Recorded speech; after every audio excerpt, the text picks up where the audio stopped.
Gear selector for manual transmission, 5-speed po yung ating gamit. So yung first gear, nandun sa kaliwa. Pero ngayon nandito tayo sa neutral. Pag neutral position, yung pinakamalambot na part. Hindi po ito. Hindi rin po ito. So yung hahanapin nyo lang po yung gitna. Kahit i-push natin sa gitna, kusang pupunta po yan sa neutral position. So first gear, dadalhin natin sa may kaliwa, malapit sa ating may tuhod. Second gear, madali lang po yung second gear. From first gear, baba lang natin, malapit sa ating legs. Yung third po, wag nyong panggigigilan yung third. Madalas po sa mga estudyante, sa mga first time, galing sa second gear, itutulak yan bigla papuntang third.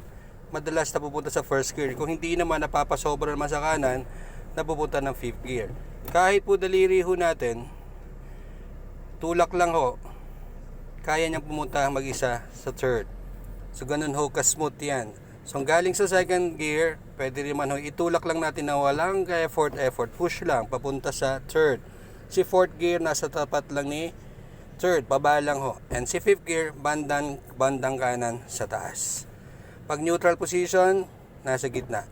Yan po yung ating neutral position. Meron po tayong isang gear, yung ating reverse o yung ating atras. Pag nilagay sa neutral position, push ko lang sa gitna, kusa pupunta yan sa neutral position.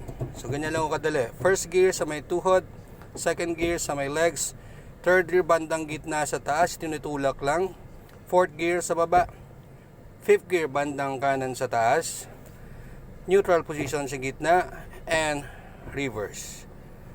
Yan po ay dagdag driving tips and tricks sa ating mga student driver or dati ng driver.